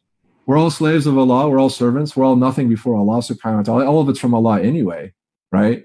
But it's not in your achievements, your titles. It's not where you're going to find what you think you've done and experienced. It's not where you're going to find Islam. It's not where you're going to find peace and tranquility and liberation and freedom. It's going to be through sujood, taking the most navel part of your face and humbling yourself before your creator and bowing and prostrating to him, submitting and surrendering to Allah, his will, his religion. That's where you'll find all that. And take it from me or take it from somebody who's also experienced that. But that is honestly from my whole life experience, from that whole football to faith story, that's where you're going to find it. Okay. So I think a lot of it is also tied with our systems. So if you have youth, and I know I went through K through 12, 8 years of college. Okay. I've been through the systems, man. And I took, just like you guys, psychology, sociology, anthropology, evolution. And yes, perennialism, atheism, all these different isms, individualism, secularism, scientism. We could go on, nihilism, Marxism, you go on and on and on and on and on about all these isms. But if that is what is inculcated into our youth from a very young age, and they're basically raised upon that from young all the way in the public, whether it's a public secular school systems or society in general, if they're taught, they're fed this day in and day out. And this is the key point, there's no counter, there's no alternative solution. So they're not also learning about Islam and being around Muslims and good role models, good environment, good companionship. They're not also grounded in knowledge of Islam and practice, then it's just a matter of time usually as they go through that process before they say, oh, I don't even believe in God at all, or I don't believe in organized religion. I'm agnostic. I don't believe in organized religion. I just believe in God and I can do what I want. And again, a lot of it that I've seen is just, I don't want to be accountable. I want to do my own thing and not be responsible. I don't want to answer to anyone or anything or God or religion or anything else. So what I found is a lot of it is in the upbringing, the education, and being raised in this environment, and the schooling systems as well. All these different isms that are affected, being brainwashed and indoctrinated over time to believe them. And then if it's not countered with an alternative solution of Islam, and this is what we believe, this is what we are, this is what we do, and there's not good companionship and role modeling, then a lot of times that leads to people eventually leaving Islam altogether. And some people leave and then come back, or some people stop practicing and come back like I did. And that can happen as well. And a lot of it just, your relationships, your connections, people you know, people you trust, and then being in good environments and stuff like that. So that's kind of what I've seen. I don't understand why some people wholeheartedly just hook, line, and sinker for the secular, liberal, atheist, agnostic argument. Like, really, that makes sense? I remember, I'll tell you one brief story. I remember I was sitting with a person who said, I'm no longer Muslim. Okay. I was born and raised and from a good family, practicing religious. Okay. Like I said, this can happen to anybody. And so good family, practicing religious, the last thing they ever thought was that their child would leave Islam. And and that's the most heartbreaking thing to any parent, by the way. Well, it's one thing if your child dies on Islam and inshallah goes to Jannah. It's another thing if they live on disbelief and they die on that. That's a whole nother story. Right? So I remember sitting with this person and I said, they said, well, no, she's just, again, regurgitating this liberal, secular, atheist argument of there is no God because we can't see him, blah, blah, blah, blah, blah. I teach all this in my Aqidah class. I teach Aqidah every year about these issues. And then she goes, there is no God, or there may be a God, but Islam is not the religion. I don't believe in Islam. I don't follow it. And how do we know that there even is a God? I mean, that life just naturally evolved from itself. Life evolved on this planet over millions of years. And I'm like, okay, well, who created the life in the beginning? Who brought life to exist? Right. Well, that most likely who brought it to Earth and created life came from aliens in the sky. Literally, aliens in the sky.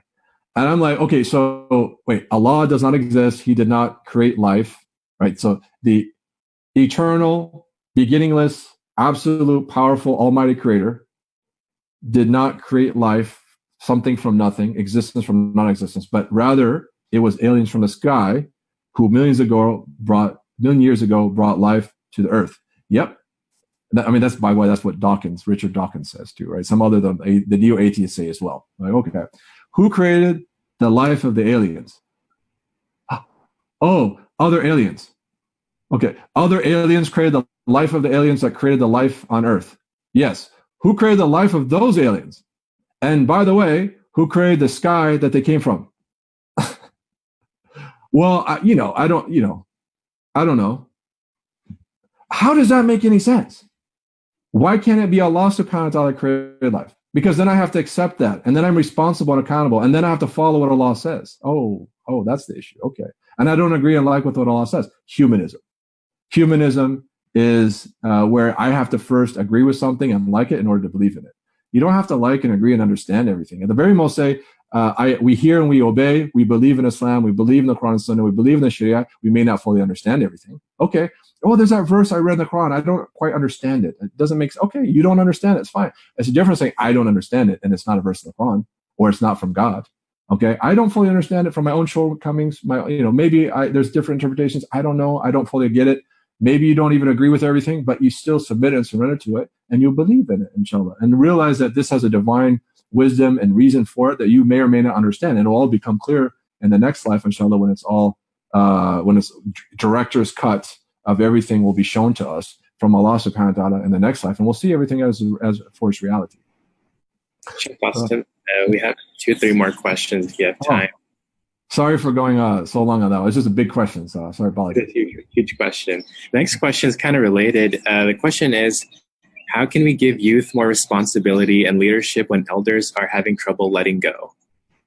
This is also, mashallah, jazakallah khair for the question, is also a big question too. Probably not take too much time on it like the last one, but it is an issue. It is a problem that is occurring in some communities where there's the lifer mentality. I am here for life. I'm never going to leave. I'm always, whether a board member or an elder or council, I'm never going to leave. I'm always involved, and I'll never pass this on until the day I die. And this is a misunderstanding. And this is something also I tell the elders and the youth, that no, we're not lifers in any. We're trying to pass this on to the next generation. Again, 50 years ahead. Who's going to take over when you're gone? When we're all dead, who's going to take over in this masjid, in this community? You got to prepare those people for that. You got to train them. You got to educate them. You got to prepare. You got to make a good leader. As we, my master's is in leadership. A good leader is not somebody that produces good followers. A good leader is somebody who produces good leaders, right? So to produce a future good leader is what leadership is about, right? Ultimate leadership is about service, khidmah. But we have to let go of some things, and this is not easy. Okay, I like I said, from 2011 to 2019, that was 7 years probably overall. I was working with others to build a nonprofit organization to get it somewhat sustainable on the ground, on its feet, to have all the programs that Marhaba Foundation has, alhamdulillah, now, and then to pass that on and to say, here, somebody else, who's qualified that I, have worked with and trust. Here, you take it now and you run it. You get that experience. And then you eventually might pass it on to somebody else. And that's the whole thing, is this religion is about passing down to the future generations, whatever it may be. And so we have to let go. It's not easy. And you have to give it to the next generation, pass it on, and give them some responsibility. Not more than they can handle. So you don't give them, here's the keys to everything. Not more than they can handle at the time, but little by little, you start giving them more and more responsibilities. And so they might make mistakes. Okay, they'll learn from those mistakes. It's okay to make a mistake and learn from it. What's not okay is to keep making the same mistake over and over and over again, right? The Arabs, they say, al-ghabi man laysa yukhti, walakin al-ghabi man karrar al-khata. That the fool or the idiot is not somebody that makes a mistake. The idiot is somebody who keeps repeating the same mistake over and over again. So give it to others, pass it on. That's really important. And if you look at that, if you want dalil, the Prophet Muhammad sallallahu alaihi wasallam, he appointed Osama bin Zayd, radiallahu anhu, as the general of an army. Okay, before he died, sallallahu alaihi wasallam, he appointed Osama bin Zayd as a general leader of an army that had Umar and Ali and Uthman in it. Okay, and he was only 17 years old. So he has all these great elder Sahabi that are there. They're all qualified to do it. Okay. And he is the general leading this entire army at the age of 17. Okay. Why would he do that? Because this, again, training and preparing. One, he was qualified, but training and preparing the future generations to take over and to lead. Okay. This is one example, and there are many examples. But I think, when it's appropriate and when the time, the context pertains to it, that we should give the younger generation some responsibilities, not absolute responsibilities, especially in the beginning, but some, and allow them to figure some things out and even make some mistakes, minor mistakes, not like, irreparable damage kind of a thing, but, some mistakes, some things, and learn from that and grow, and you teach and you educate and you're there and you help them through that process until eventually, they're the ones running the great masjid and organization you built. Mashallah, it's in your edger. At the end of the day, you get the reward and they get the reward for it. One more question. Any comments on worsening mental health crisis, including suicide rates in the Muslim community? Yeah, alhamdulillah. I mean, this is something I think we all face. I mean, this happens here too. The increase in suicide rate and mental health disorders is real. Okay, so it is real. Mental health issues that our ummah faces, and we need to address that. And it requires specialists to help address that. So I sometimes will get people come to me and will say, hey, can you, I have, whether it's like some pain in my chest, can you just read on me and make dua, and heal me? And I'm like, okay, that's not my specialization there. I will say, I will make dua for you and all that, but go see a doctor, right? Go see a specialist who can treat you, and I'll make dua, right? So we need to refer people to the specialists who can treat others, whether that's a physical internal medicine type of thing or a mental health issue. So if somebody's struggling with severe depression, anxiety, bipolarism, or schizophrenia, we've seen that too. Paranoia, schizophrenia. I can notice something. My background is in psychology, so I will pick up on some things, but I'm not a licensed therapist or psychiatrist or psychologist. So I will refer people to those and say, go see a specialist who could help you with that. Now, there is the outward and the inward as well. So yes, the one-stop shop for everything in the world is not just do more dhikr, right? But yes, that is important. And yes, that is the original form. So if somebody has an issue with something, they might think, oh, it's jinn or it's ayn, and it could be. Or it could be mental health, or it could be a combination of the two. I will tell people generally, okay, make sure, yes, you're praying your prayers on time, you're reading some Quran every day, do this dhikr, do this awrah, this litany, etc., etc. Make sure you're staying on top of your deen and you're doing everything you're supposed to, and try to, make sure you try to do this dhikr or that dhikr. Yeah, I'll even give specific dhikrs to do. But I will also say that's the inward spiritual state, which is very important to deal with, because that can actually help with the physical health state and the mental health state. Okay? But I also say you need to couple that with also going to see a professional specialist who deals with your physical health or your mental health, and you need to see somebody for that.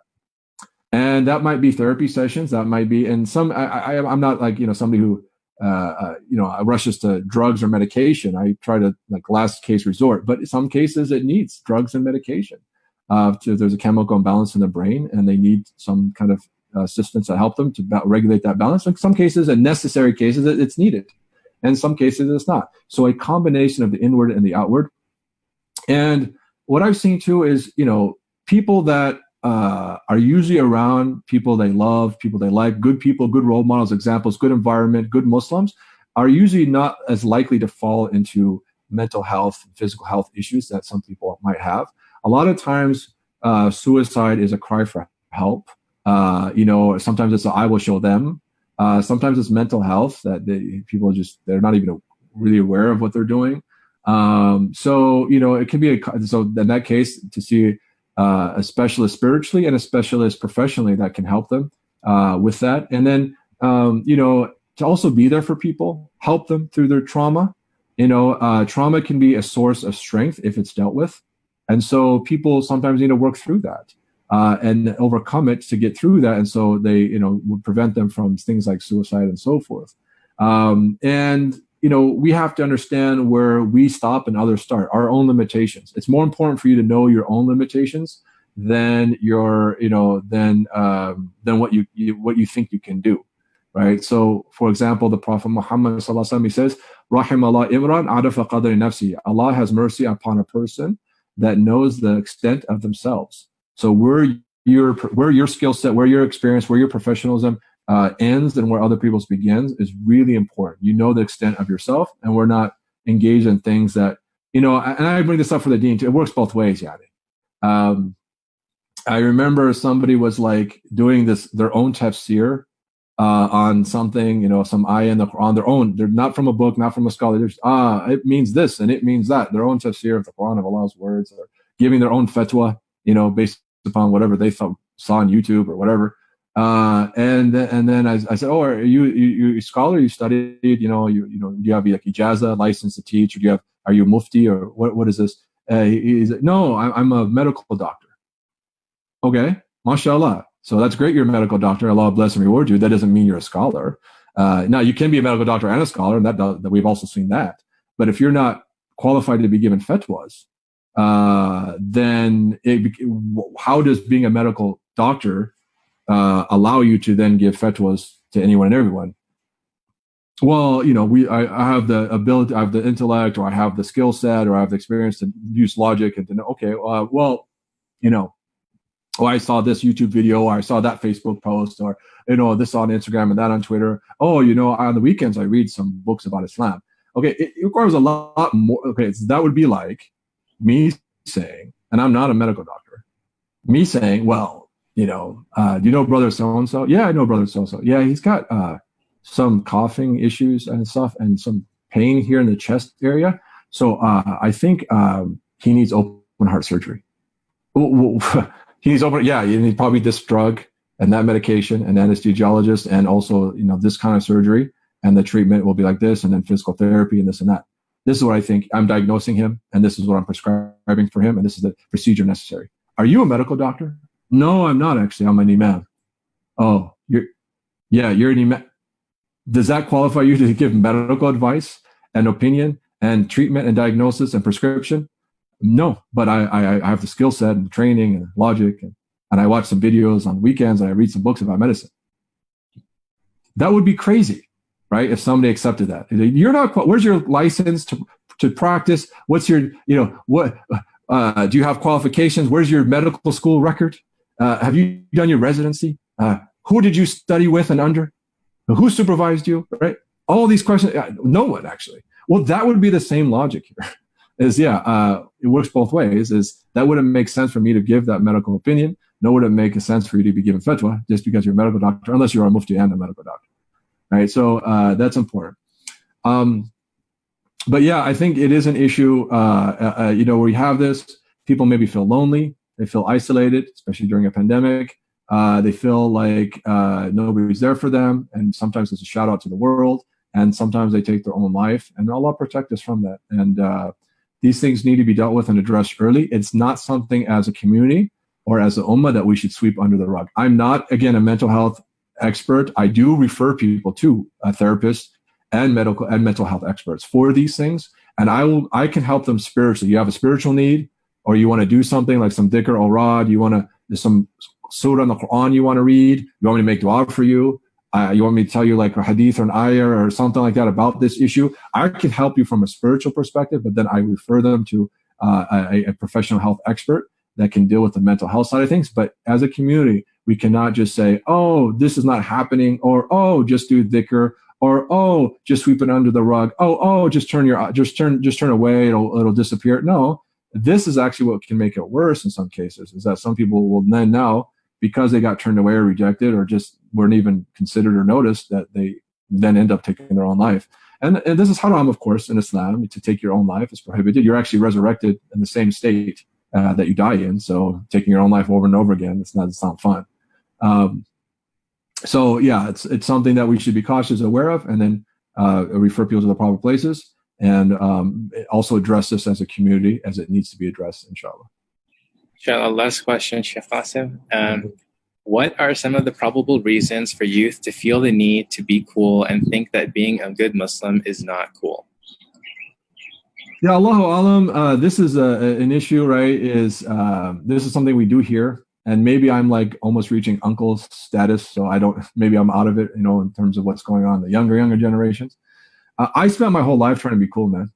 I wanted to be popular. I wanted to be cool. I wanted to be accepted by everyone and liked and so forth. So I know what the feeling is like. And I also know the peer pressure to be like this or be like that. But I think, some people, maybe they see Islam as it's not a cool religion. Okay. Or it's, where's the fun?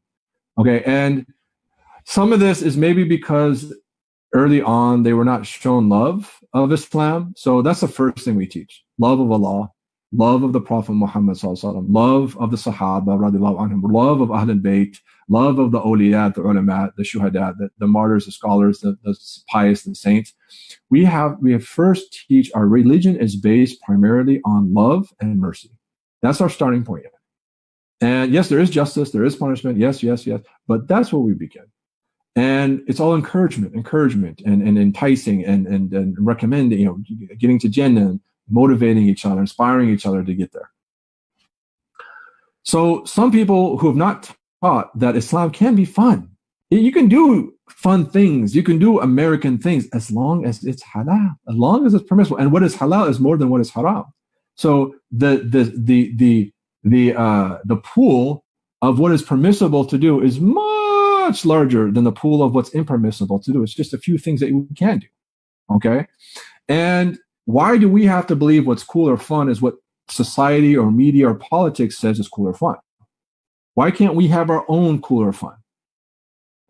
And from our own religion. That's halal. And that's fun and exciting, but beneficial and has a purpose and a good intention behind it. That's key. It's not just fun.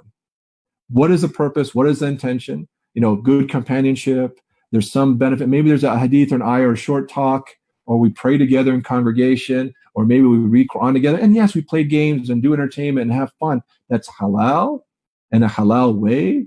But for us, that is our fun, and that is cool for us. And ultimately, this life is a life of toil and struggle. It's not YOLO, Yani. It's not you only live once. Now, you only live twice. It's this life. It will end. It's temporary. You're going to die. We're all going to die. I almost died. And then it's eternity for fun and cool and bliss forever in Jannah. So you can get all the cool and fun you want forever and ever and ever without end in the next life. And there's some toil and struggle and effort you have to give in this life to get there. And there's still some fun that you can have. I mean, the Prophet Muhammad raised his wife Aisha twice. This was something publicly seen by the Sahaba who narrate this hadith. So that means it was done in front of people. He raised her the first time and she beat him. The second time he beat her. And he said, Dak li dak. This is for that. Right? That was fun. It's halal. And it was exercise. MashaAllah, husband and wife relationship. Right? The Prophet Muhammad he would teach the Sahaba how to swim. He would tell them to teach their children to shoot arrows, learn focus, concentration, ride horses, and to learn how to swim. The Sahaba would wrestle each other in the Roda of the Roda is in the masjid of the Prophet Muhammad is considered a garden from the gardens of paradise in his masjid, Masjid al-Nabawi. The Sahaba would wrestle each other there. That's fun. That's cool, right? They didn't wrestle men and women, so they separated, yeah, but they wrestled each other, and that was fun. Okay, the Prophet sometimes, like the guess who, he would sometimes go behind people and put his hands over them and joke with them and laugh with them.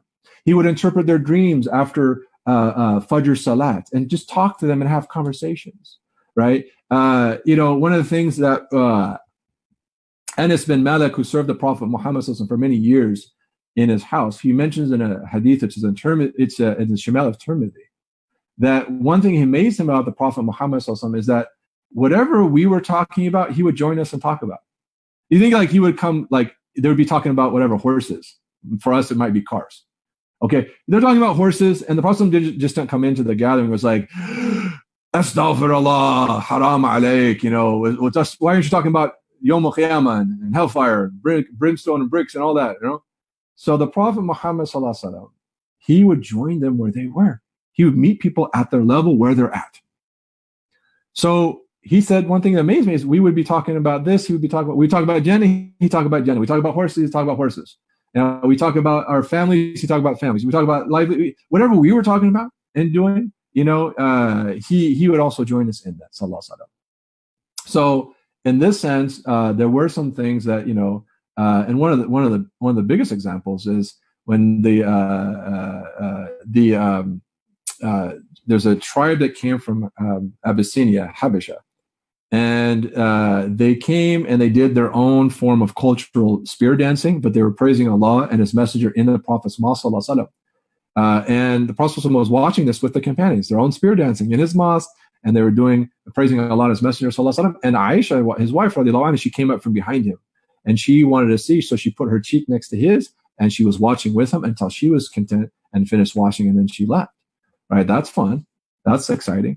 So we have our own fun, but it's our definition, and we have our own cool, and it's within the boundaries of Islamic law with the etiquettes of the Quran and the Sunnah, and we follow that and we believe in that, and we don't have to be cool for other people or popular for other people, and as long as Allah accepts us and approves, and as long as it's halal, then we can have these things, and Islam is fun, and it's designed to be a religion of love and mercy, like we said, and that's what we got to focus on, inshallah, and encourage people, and everybody's at their own level. There's also a seriousness to it. There's also reality about it, and so we also try to make sure we fulfill that as well. So, okay, so Omar had to leave. MashaAllah. Barakallahu feek. Jazakumullah khair. Does anybody have any other last questions before we close? No, I think that's it. Sheikh, Jazakallah khair. Assalamu alaikum.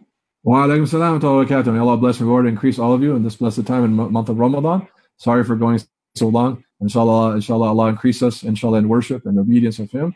Sallallahu alayhi wa Muhammadin wa alihi wa sahbihi wa sallam. Walhamdulillah rabbil alameen. Assalamu alaikum wa rahmatullahi wa barakatuh. Wa alaikum assalam wa barakatuh.